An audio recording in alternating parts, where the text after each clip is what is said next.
doing, I'm working on the TIE Fighter. Has a lot of photo etch, so I'm going to talk about photo etch for a few minutes. I'm going to do kind of a photo etch tutorial, if you will. Not going to be complete because I'm not doing everything there is to possibly do a photo etch on this thing. Plus there's going to be some video clips that you've seen before, because I'm going to go through a few things and just cut and paste them over. I'm not going to do a voiceover. I don't have a good microphone on my computer, so that's not going to happen. Basically this, here's the first thing. When you go to work with photo etch, you got to have a good cutting surface, okay? Mine's got a couple of tiny parts on it, but they're not going anywhere.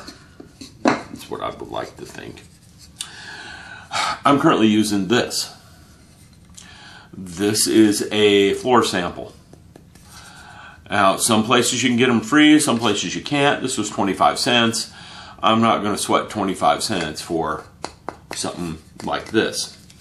Now, something else I've used is this thing. It's a cutting board for knives. I have this, which is just a plain old Subway towel. Okay? And I know some people use glass. Now, we're going to talk about this. This is too hard. I paid 50 cents for it. I'm not using it anymore. It is just too hard.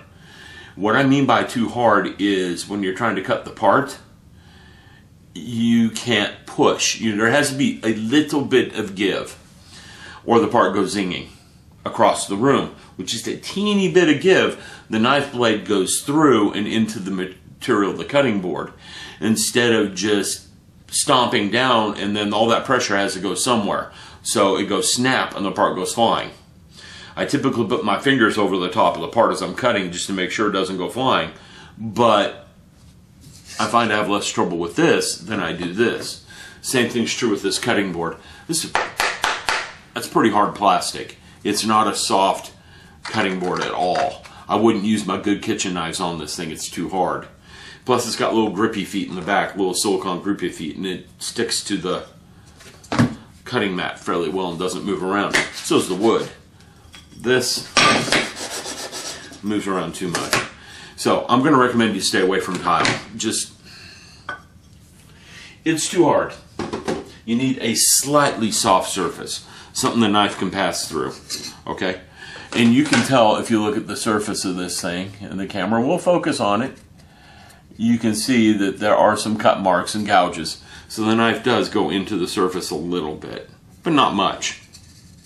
Alright, backside is way soft. They did something to harden up this side. There's a plastic coating or something on top of it. Alright, so it's good at cutting photo etch.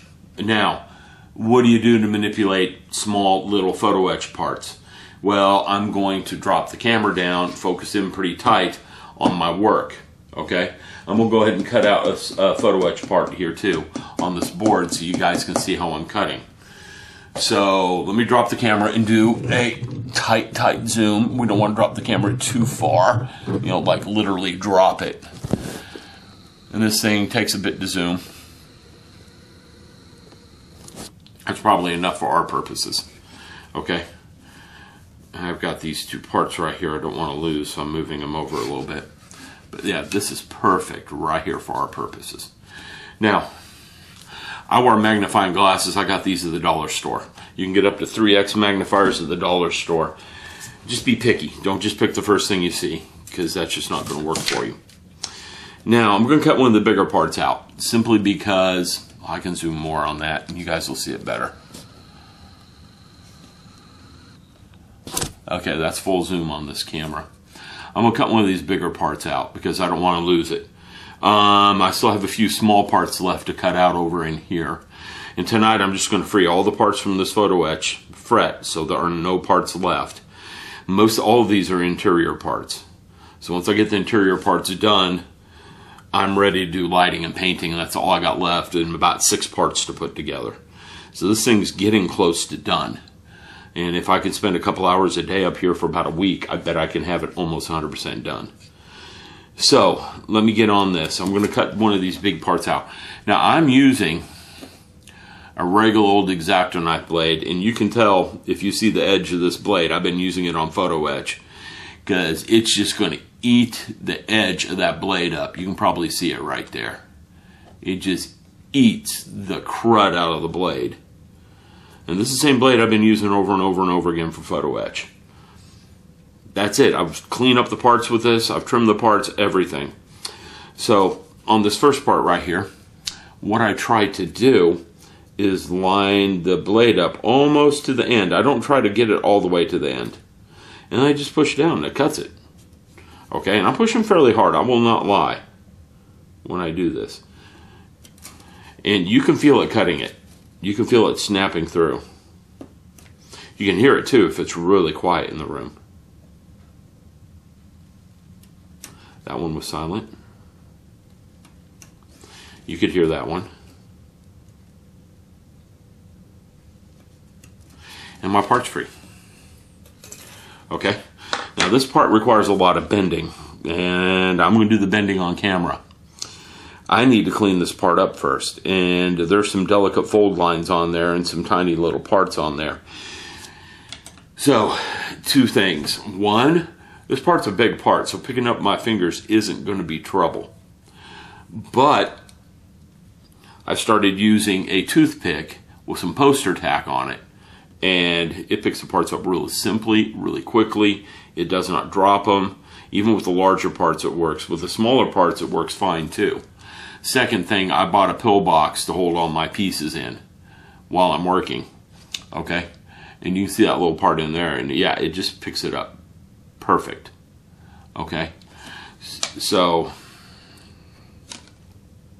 by the way, the pill box, literally, I got it at Target for $1. It's a 6-day pill box, and well, I think that's worth $1. So here we're going to do to clean up our parts. I have a file. It's just a flat file. It's not even a diamond file. I don't like the diamond files for some reason. I like just plain old ordinary file. All right. I have some pliers here. Someone said they were bullnose pliers. Crazy Painter did, if I remember that comment correctly. I'm not going to worry about it. They're smooth jawed. There is no machining marks on the inside of these pliers. Now, there are some marks. Oops, you guys can't see it. There we go. There's no machining marks inside these. So they will not leave marks on the photo etch work when you squeeze and hold it. And what I'm trying to do here, and this is a bigger part, so it's not hard to pick it up. What I'm trying to do here, and I'm going to show you, is I'm trying to line the part up so just a little bit of it is sticking over one edge of the pliers. This is the edge I'm going to clean up down here. Just a teeny bit of it is sticking over the edge of the pliers. Okay? Then I take my file. Since the pliers are holding most of the part, it won't bend when I just hit it with the file a few times to clean the cut mark up. And I run my fingernail along there and it'll tell me if that's cleaned up or not. And it's cleaned up. And that's all there was to cleaning that up. And by aligning the edge every single time, you're not going to tear up a delicate part when you hit it with a file. That was one of the problems I had. I was trying to hold the part with my fingers. If you try to rub a file across a really tiny little part like that, you are just going to tear it apart. You're just going to bend it. And this one, again, requires a lot of bends, but it's not too terrible. And you guys can see, I'm hitting it with the file, and I'm not even trying hard. That's one of the good things. Brass is so much softer than steel that steel manipulates it fairly well. There's still an edge on there.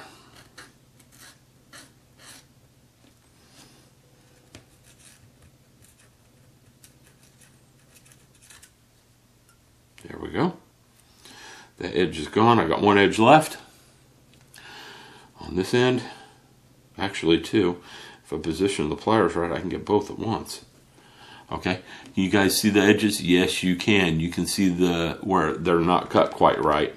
And a couple of passes with the file.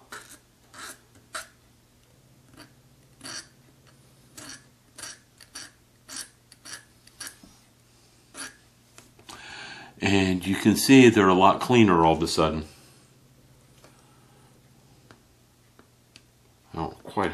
cleaned up, but this one here, for the most part, is. Nope, that one's not quite. And another thing about this, it prevents you from filing too far if you line the part just right. You can't overfile this, in other words. And there you go. I have a cleaned up photo etch part. Okay? Now, this part requires an awful lot of folding to it. I'm going to go ahead and clean up these other two parts over here. No, there's one more part to clean up because they require less folding. And then I will show you some folding. But I'm going to go ahead and do these on camera because it's probably going to take me longer to turn off the camera, turn it back on, reinitialize, than it will be to actually clean up these two parts. This one part, because there's almost no fret marks on it. I might be wrong about that. It might take me longer to do this than to turn off and on the camera, but not a whole lot longer.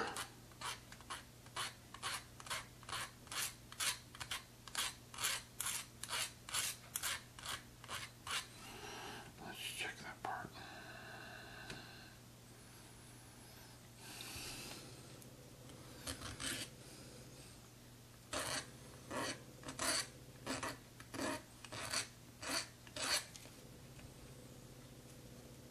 The edge is clean. I think, yeah, there's two more sides to this one. Now, one other thing, I'm working with Paragraphics Photo Etch that has pretty good fold lines etched into it. The guy knows how to etch some fold lines into his photo etch. So this part here is going to bend up really nice and quick. That I know. It's these parts here I'm worried about.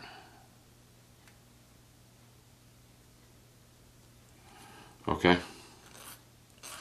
They're tinier.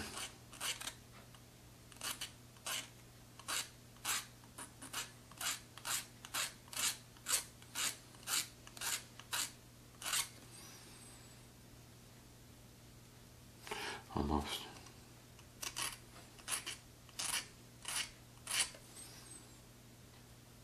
There we go. That part's cleaned up. And I already cleaned the other one up before I turned the camera on. So we're good to go. Okay. Now this one folds into a box.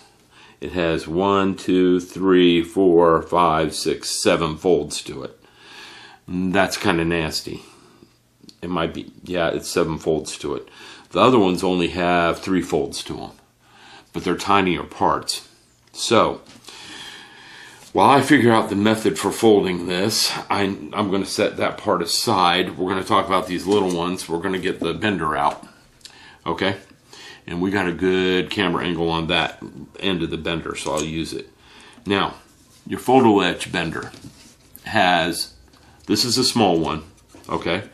I know these things are not cheap. Some of you asked about it in one video, and I bought this on eBay years upon years ago, like 2 years ago. I tracked it down. I paid $30 for it. It's now selling for $50. Okay? So, it's not going to... Ooh, I can go further in. That's weird. Oh, I get how the zoom works on this thing now. Interesting. Okay. I'm going to zoom back in a minute. It's going for close to 50 now. I don't know. I just got lucky. I was in the right place at the right time. Again, there's the company name. Give the camera a moment. I don't think they're making these anymore. You can contact them directly. It's Motion Devices Engineering. www.motiondevices.net. Company still exists, but again, I don't know if they're still making these. So let me put the camera back where it was. Okay, and I just learned with my remote, I can zoom it even further, which I did not think was possible. And I'm going to take one of these parts. Now, the directions show these tiny parts have 3 folds to them. Okay, which I find a little strange, but yeah, we're going to live with it. Okay. And I'm going to start by loosening up my bender. So you're going to see it lift up. I'm going to take my little photo etch part and put it under the bending arm. I want to align this, so I'm going to clamp this down a little bit. I'm trying to align it so the bend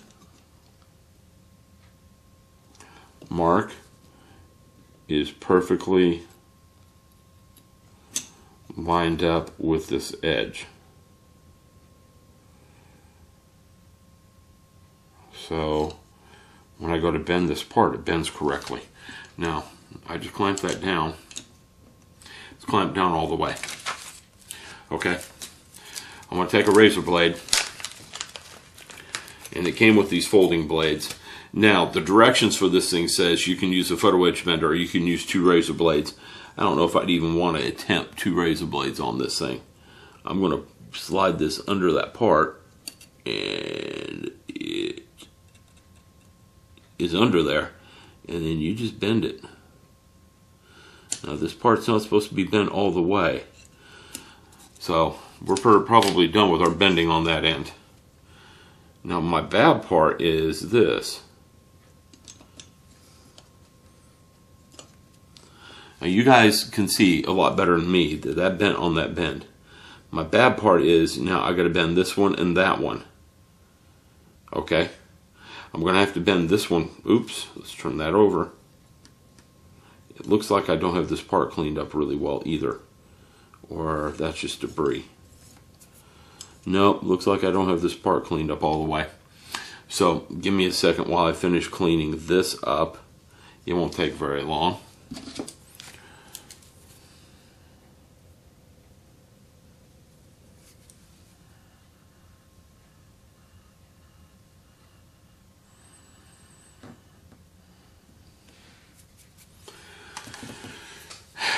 Now all these parts I'm working with are interior parts. All the exterior photo etch is done on the TIE fighter. These interior parts are trouble. The reason they're trouble, it looks like that got bent twice.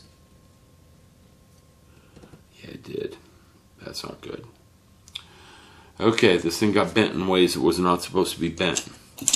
One way to fix that, and I found this the hard way, is you can just put that all the way underneath that arm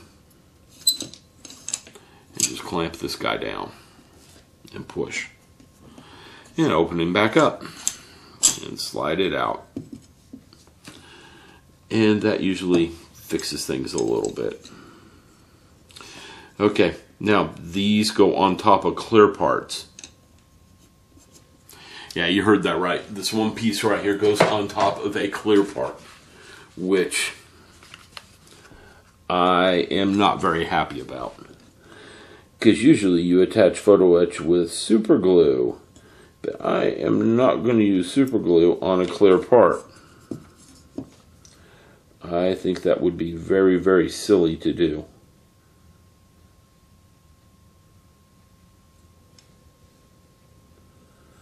We can't have that.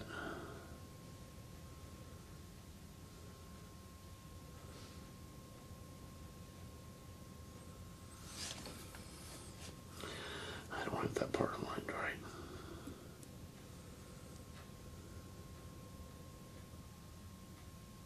There we do. So I'm going to use microcrystal clear to attach this to the clear part. There we go. That's bent correctly now. Hopefully that part won't bend on me like it did a minute ago. That was probably because of the sanding process. Now I'm going to bend from one end to the other. That way I can get all my parts bent correctly.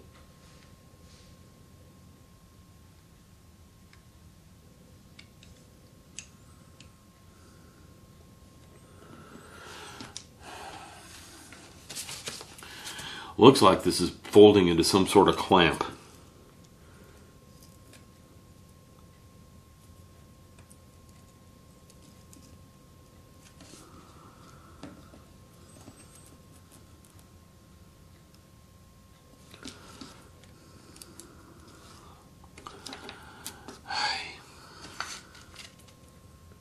everything clamped down real tight.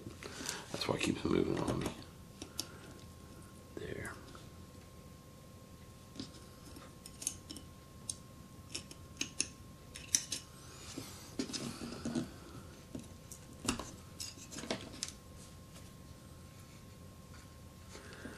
And one last bend.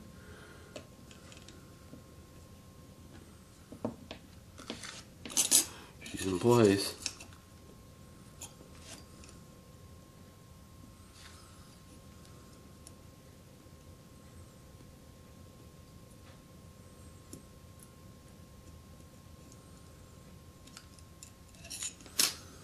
Now, once I get the bend started, the Paragraphics Photo Etch bends really well once you get the bend started.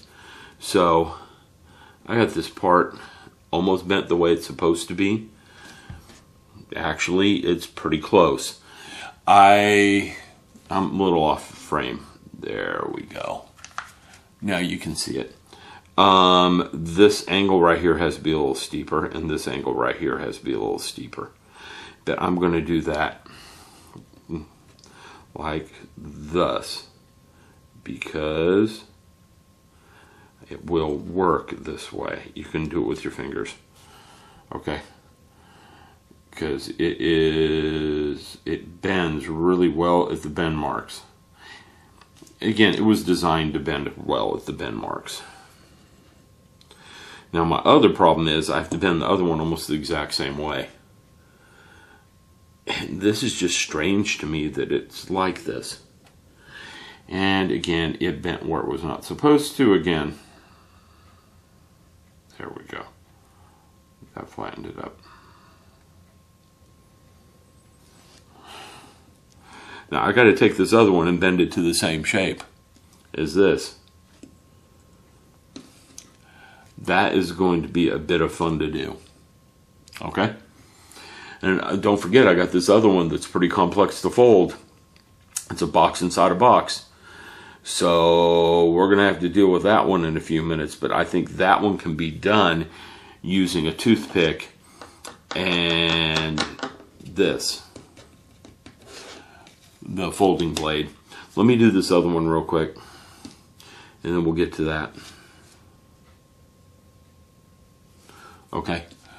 I'm going to go ahead and pause the camera, and we'll record the other one when we get to it.